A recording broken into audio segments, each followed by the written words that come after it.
এটি সেই আহসান মঞ্জিলের 94টি দানবীয় রহস্যময় এক লকার। জানেন কি, একসময় ঢাকার এই প্রাসাদে ছিল 94টি লকার। প্রতিটি লকারে রাখা হতো সোনাদানা, রূপার গয়না, রাজকীয় পোশাক আর গুরুত্বপূর্ণ দলিল।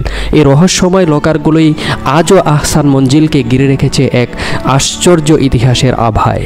আসসালামু আলাইকুম ভিউয়ার্স, আমি আজ হাজির হয়েছি ঢাকার অন্যতম ঐতিহাসিক স্থাপনা আহসান মঞ্জিলে, যেখানে এক সময় গড়া হয়েছিল নবাব পরিবারের রাজত্বের কাহিনী। চলুন জেনে আসি আহসান মঞ্জিলের ইতিহাস সম্পর্কে।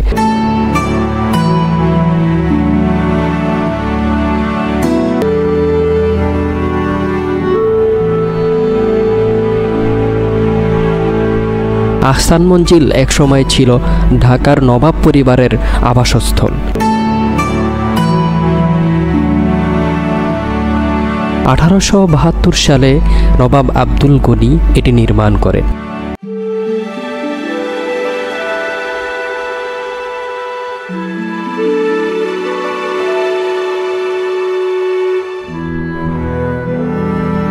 আর নাম রাখেন তার প্রিয় ছেলে আহসানুল্লাহর নামে, আহসান মঞ্জিল। এটি মূলত নদীর পাড়ে অবস্থিত এক অসাধারণ প্রাসাদ, যা ব্রিটিশ আমলে রাজনৈতিক আলোচনার কেন্দ্র হয়ে উঠেছিল। এখানেই গৃহীত হয়েছিল এমন অনেক সিদ্ধান্ত যা এক সময় ঢাকা শহরের ভবিষ্যৎ বদলে দেয়। চলুন জেনে নেই আহসান মঞ্জিলের স্থাপত্য ও সৌন্দর্য সম্পর্কে। আহসান মঞ্জিলের স্থাপত্য সত্যিই বিস্ময়কর। এই প্রাসাদের নকশায় ইউরোপীয় ও মোগল স্থাপত্যের এক অপূর্ব মিশ্রণ দেখা যায়। গোলাপি রঙের দেয়াল আর উঁচু গম্বুজ যেন রাজকীয় ঐশ্বর্যের প্রতীক। বিশাল সিঁড়ি দিয়ে উঠে গেলে দেখা যায় বারান্দা ঘেরা একটি দীর্ঘ হল, যার প্রতিটি জানালা দিয়ে ঢুকে প্রাকৃতিক আলো আর বাতাস। ভবনের গম্বুজ ও খিলানগুলোই আছে মুঘল ধাঁচের সূক্ষ্ম কারুকাজ, আর প্রতিটি স্তম্ভে ঝলমল করে ইউরোপীয় ছোঁয়া।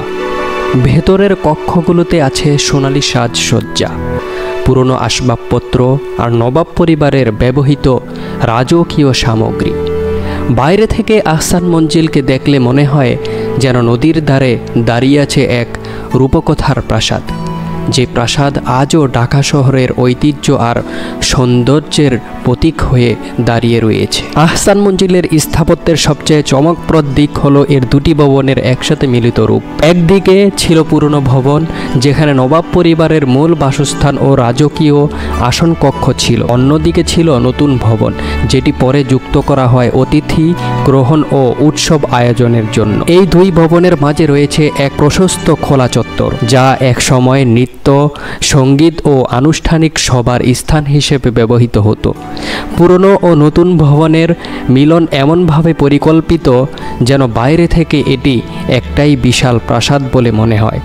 স্থাপত্যের এই নিখুঁত সমন্বয়ে আহসান মঞ্জিল পেয়েছে তার রাজকীয় সৌন্দর্য, যা আজও দর্শনার্থীদের মুগ্ধ করে রাখে সময়ের পর সময়। চলুন এবার ভিতরের দৃশ্য দেখা যাক। রহস্যময় এই প্রাসাদের ভিতরের রহস্যজনক কী জিনিসপত্র রয়েছে তা আজকে আপনাদেরকে দেখাবো।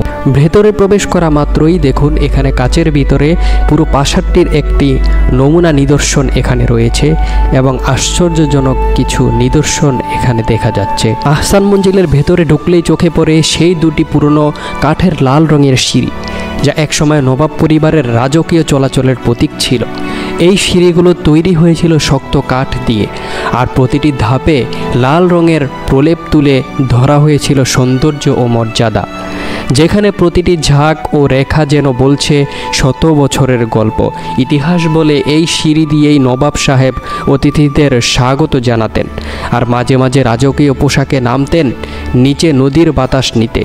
সময়ের ছোঁয়ায় রং কিছুটা মলিন হলেও কাঠের গন্ধ আর লাল আভা এখনও সেই রাজকীয় দিনগুলোর স্মৃতি জাগিয়ে তোলে।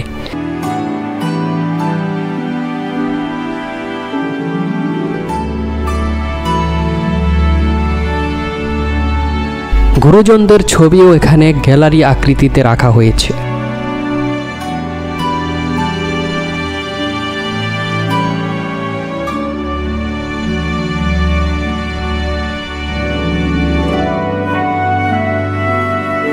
আমি যে ছবিটির পাশে দাঁড়িয়ে আছি এটিই হচ্ছে আহসানুল্লাহ, তার নামই নামকরণ করা হয় এই প্রাসাদের। সকল নিদর্শন দেখতে দেখতে চলে আসলাম রহস্যময় সেই 94টি লকারের সামনে। চলুন জানা যাক এই রহস্যময় লকারের সম্পর্কে। 94টি লকারের গল্প শুরু হয় নবাব আব্দুল গনির সময় থেকে।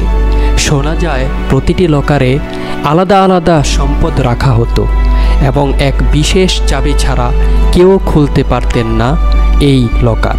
এমনকি কেউ কেউ বলেন কিছু লকারে নাকি এখনও অজানা নথি বা ধনসম্পদের চিহ্ন লুকানো আছে। এখানে ছিল মোট 94টি লকার। প্রতিটি লকারে সংরক্ষিত থাকত সোনা, রূপা, মূল্যবান পাথর, দলিল আর রাজকীয় অলংকার। আর কিছু লকার আজও রহস্যে ঘেরা, যেন তারা সময়ের গোপন কথাগুলো লুকিয়ে রেখেছে। এগিয়ে গেলেই দেখা যায় ডাইনিং রুম, যেখানে নবাব পরিবারের রাজকীয় ভোজের আয়োজন হতো। বড় কাঠের টেবিল, সোনালী ভাষণ, ঝুলন্ত ঝাড়বাতি আর দেয়ালের আয়না, সব মিলিয়ে যেন এক সময়ের বিলাসবহুল আয়োজনের প্রতিচ্ছবি। আরেকটু সামনে গেলেই পাওয়া যায় অতিথি রুম বা গেস্ট চেম্বার, যেখানে রাজকীয় অতিথিদের রাখার ব্যবস্থা করা হতো। নরম বিছানা, আলংকারিক জানালা আর সোনালী কারুকার্যে সাজানো আসবাবপত্র, সবকিছুতেই ফুটে উঠেছে নবাব পরিবারের আতিথেয়তা আর রুচির ছাপ। আহসান মঞ্জিল শুধু একটি ভবন নয়, এটি ঢাকা শহরের ইতিহাসের জীবন্ত দলিল।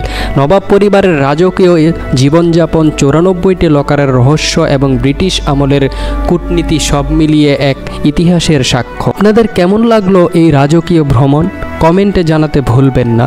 ভিডিওটি ভালো লাগলে লাইক, কমেন্ট, শেয়ার করুন আর সাবস্ক্রাইব করুন আমার চ্যানেলটি। দেখা হবে পরের ব্লগে নতুন কোনো রহস্য নিয়ে। ততদিন পর্যন্ত ভালো থাকুন, ইতিহাসকে ভালোবাসুন। ধন্যবাদ। আসসালামু আলাইকুম।